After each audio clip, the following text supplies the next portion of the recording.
আসসালামু আলাইকুম। রাশিয়ার প্রেসিডেন্ট ভ্লাদিমির পুতিন ভারত সফরে রয়েছেন, কিন্তু তার এই সফরকে কেন্দ্র করে বাংলাদেশের সাবেক প্রধানমন্ত্রী শেখ হাসিনার প্রসঙ্গটি দেশটির অর্থাৎ ভারতের প্রভাবশালী বেশ কিছু গণমাধ্যমে উঠে এসেছে। আসলে বিষয়টি কি? সোশ্যাল মিডিয়াতে একটি খবর বেশ ছড়িয়ে পড়েছে। ভারতের প্রধানমন্ত্রী নরেন্দ্র মোদী, ভ্লাদিমির পুতিন এবং শেখ হাসিনার মধ্যে যৌথ বৈঠক হয়েছে। শেখ হাসিনা এবং রুশ প্রেসিডেন্ট ভ্লাদিমির পুতিনের মধ্যেও আলাদা বৈঠক হয়েছে এবং সেই বৈঠকগুলো নাকি দফায় দফায় চলছে, এমন খবরও ছড়িয়ে বেড়াচ্ছে। ব্যক্তিগতভাবে আমার কাছেও কেউ কেউ ফোন দিয়ে জানতে চেয়েছেন আসলে বিষয়টি কি, শেখ হাসিনা এবং ভ্লাদিমির পুতিনের মধ্যে কোনো বৈঠক হয়েছে কিনা। আমি যতদূর জানি এই ধরনের কোনো বৈঠক হয়নি, বা আমার কাছে এই ধরনের কোনো তথ্য নেই। আমি যেটুকু খোঁজখবর করে জানতে পেরেছি, বরং সোশ্যাল মিডিয়াতে যে ভিডিওটি ভাইরাল হয়েছে ভ্লাদিমির পুতিন এবং শেখ হাসিনার মধ্যকার যে বৈঠক, তা হচ্ছে 2013 সালে প্রধানমন্ত্রী থাকা অবস্থায় শেখ হাসিনা যখন রাশিয়া সফরে গিয়েছিলেন, সেই সময় পুতিনের সঙ্গে যে বৈঠকটি অনুষ্ঠিত হয়েছিল সেই ভিডিওটি নতুন করে ভাইরাল হয়েছে এবং কেউ কেউ বা কোনো কোনো পক্ষ থেকে এটি ছড়ানোর চেষ্টা করছেন যে ভারতে শেখ হাসিনা এবং ভ্লাদিমির পুতিনের মধ্যে বৈঠক হয়েছে।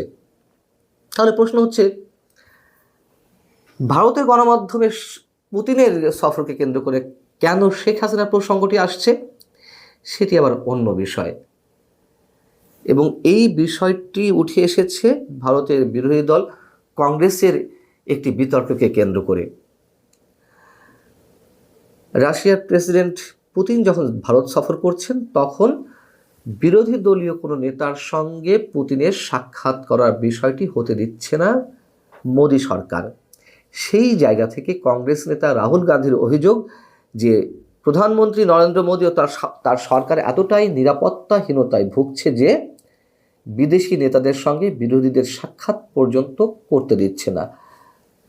তো রাহুল বলছেন যে বিরোধী দলের নেতাদের সঙ্গে অন্য কোনো রাষ্ট্রের রাষ্ট্রপ্রধান বা সরকার প্রধান ভারতে এলে তাদের সঙ্গে বৈঠক বা সাক্ষাতের বিষয়টি এটি ভারতের প্রচলিত একটা গণতান্ত্রিক ধারা বা রীতি। কারণ ভারতের প্রতিনিধিত্ব শুধু সরকারই করে না, বিরোধী দলগুলো ভারতের প্রতিনিধিত্ব করে। সেই জায়গা থেকে তাদের পক্ষ থেকে দাবি করা হচ্ছে যে 2024 নির্বাচনের পর কংগ্রেস আবারও বিরোধী দলে বসলেও এর পরবর্তীতে যেসব সরকার প্রধান বা রাষ্ট্রপ্রধান ভারত সফরে গেছেন তাদের সবার সঙ্গে কংগ্রেসের বৈঠক হয়েছে, কংগ্রেস নেতাদের। তার মধ্যে 2024 সালের 9 জুন সাবেক প্রধানমন্ত্রী শেখ হাসিনা যখন ভারত সফরে গিয়েছিলেন, তখন সোনিয়া গান্ধীর সঙ্গে বৈঠক হয়েছে, রাহুল গান্ধীর সঙ্গে বৈঠক হয়েছে।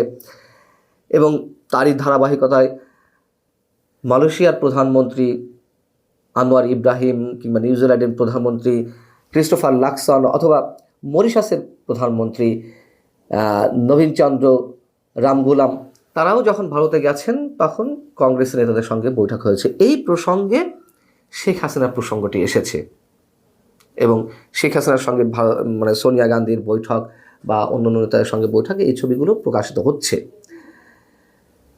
এখন যদি কেউ প্রশ্ন করেন তাহলে কি নরেন্দ্র মোদীর সঙ্গে পুতিনের সাথে যে বৈঠক, সেই বৈঠকেও কি বাংলাদেশ প্রসঙ্গে কোনো আলোচনা ওঠেনি?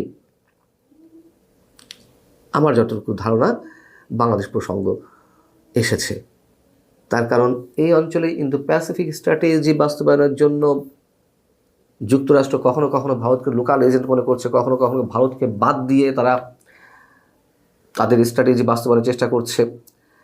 কিন্তু শেষমেশ তারা দেখছে যে ভারতকে বাদ দিয়ে এটি সম্ভব নয়। এবং বাংলাদেশের মধ্য দিয়ে মিয়ানমারের করিডোর দেওয়ার যে বিষয়টি আলোচনায় উঠেছিল, সেটিকে কেন্দ্র করে আরও নানান ইস্যুতে, যখন ভারতের সঙ্গে শুল্ক ইস্যুতে যুক্তরাষ্ট্রের সঙ্গে একটা শিথিল সম্পর্ক চলছিল, তখন আমরা দেখলাম যে ভারত, চীন এবং রাশিয়া আলাদা একটি জোট গঠন করছে যুক্তরাষ্ট্রের প্রভাব মোকাবেলার জন্য, যদিও সেটি আর পরবর্তীতে আর এগোয়নি।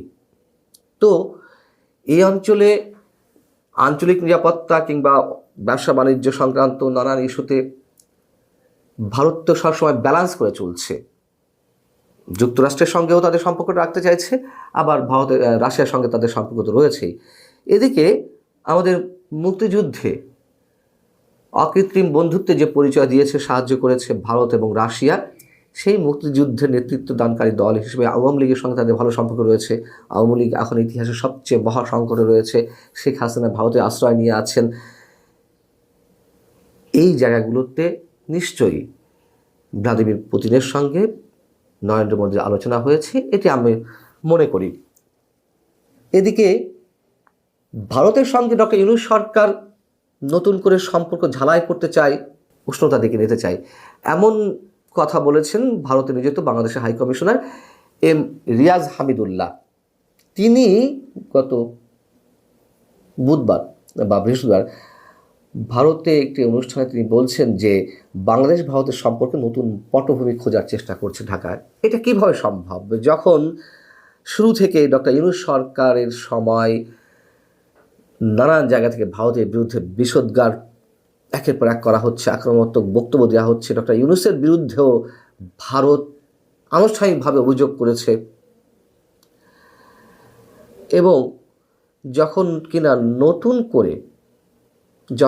নতুন করে সাবেক সেনা কর্মকর্তাদের কেউ এই যে গত বৃহস্পতিবারই এমন কথা বললেন যে ভারতের 7 সিস্টার্স স্বাধীন করতে হবে বা স্বাধীন করানোর জন্য বাংলাদেশ ভূমিকা রাখবে।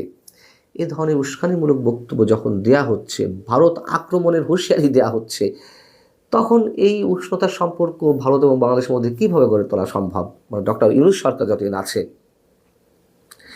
এই বিষয়গুলো কেন্দ্র করে ভারতের গণমাধ্যমগুলো বলছে বিগত 5 দশকের মধ্যে বর্তমানে সেই দেশে ভারত বিরোধী মনোভাব হয়তো সবচেয়ে বেশি। ক্ষমতায় না থাকলেও বাংলাদেশের রিমোট কন্ট্রোল কার্যত জামাতের হাতে। এই জামাতই এককালে পাকিস্তান থেকে বাংলাদেশের স্বাধীনতা মেনে নিতে পারেনি।